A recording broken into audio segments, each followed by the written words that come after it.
Jangan lupa like dan komen, subscribe channel tutorial terbuka.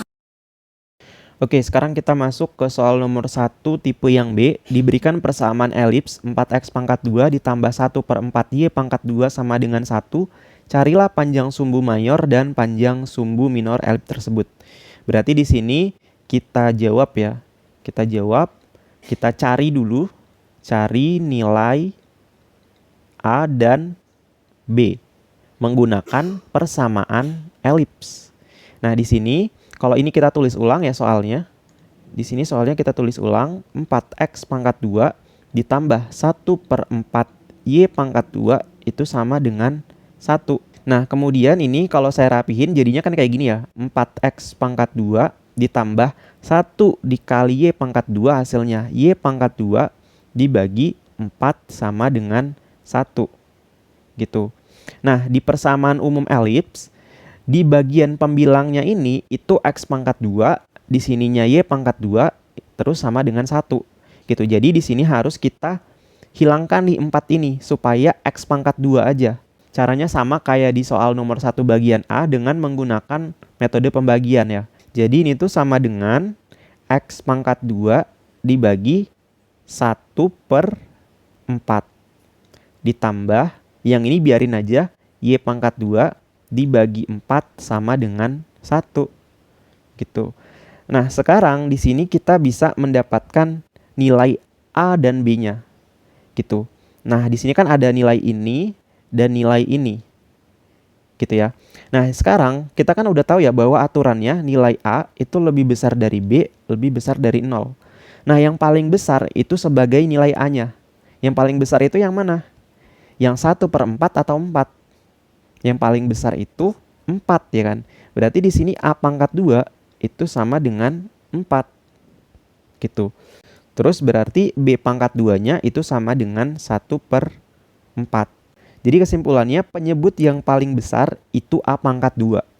Gitu. Yang paling besar kan 4 ya. Berarti 4 ini tuh A pangkat 2.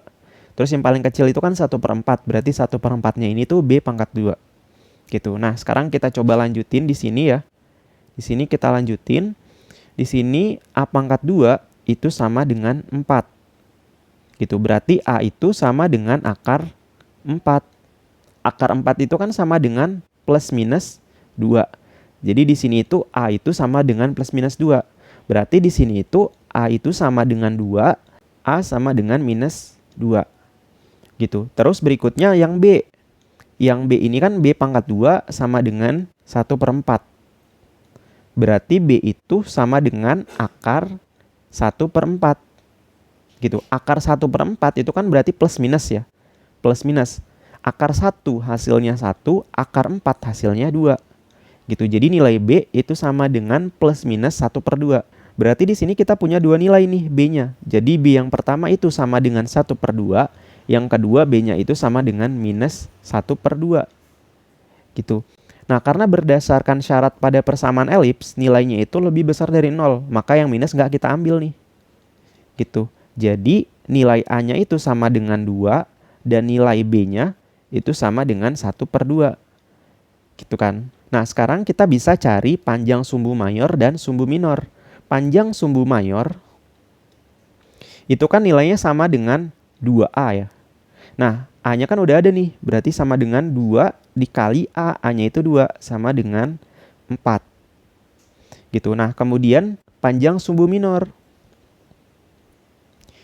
Nah, panjang sumbu minor itu sama dengan 2B. Berarti sama dengan 2 dikali B. B itu nilainya 1/2. Gitu. Jadi 2-nya bisa kita coret sama dengan 1. Gitu. Jadi ini panjang sumbu mayor dan panjang sumbu minornya. Gitu. Gitu ya. Jadi ini soal nomor 1 tipe A dan soal nomor 1 tipe B. Nah, dari soal nomor 1 tipe A dan soal nomor 1 tipe B, kira-kira yang ini tuh persamaan umum elips horizontal atau persamaan umum elips vertikal? Ada yang bisa nebak nggak? Kira-kira pada soal nomor 1 tipe A, ini tuh persamaan umum elips horizontal atau persamaan umum elips vertikal? Nah, kalau kita lihat penyederhanaannya itu kan ini ya hasilnya. hasilnya itu di sini ya. Kita coba kotakin dulu deh. Hasilnya itu kan ini. Nah, kita lihat di sini tuh X pangkat 2-nya dibagi penyebut yang paling besar. Ya kan? Dibagi penyebut yang paling besar, dibagi A ini kan. Jadi 4 ini tuh kan nilainya A. Berarti di sini tuh X pangkat 2 dibagi A. Ya kan? Berarti di sini kalau X pangkat 2 dibagi A, berarti soal ini tuh merupakan persamaan umum elips horizontal. Gitu. Nah, kemudian kita lihat pada soal nomor 1 tipe B. Di sini kan persamaan umum akhirnya ya. Persamaan umum akhirnya kan ini. Nah, kalau kita lihat di sini itu Y pangkat 2 dibagi A, ya kan? Ya kan di sini kan Y pangkat 2 dibagi A. Karena ini tuh kan nilainya paling besar dibandingkan yang ini, dibandingkan 1/4. Nah, maka ini tuh A nih. Berarti di sini tuh Y pangkat 2 dibagi A pangkat 2. Nah, kalau Y pangkat 2 dibagi A pangkat 2, nah berarti ini tuh merupakan persamaan umum elips vertikal. Gitu. Nah, kenapa? Karena Y pangkat 2 dibagi A pangkat 2 di sini. Jadi kalau kita lihat persamaan umum elips vertikalnya kan Y pangkat 2 dibagi A pangkat 2. Gitu ya. Jadi soal nomor 1 ini persamaan umum elips horizontal. Soal nomor 1 tipe B persamaan elips vertikal. Gitu. Jadi teman-teman harus pahami antara horizontal dan vertikal. Mungkin itu untuk pembahasan kita di soal nomor 1 pada modul 13. Pada video berikutnya kita akan masuk ke soal nomor 2 pada modul 14. Gitu, saya tutup videonya. Wassalamualaikum warahmatullahi wabarakatuh.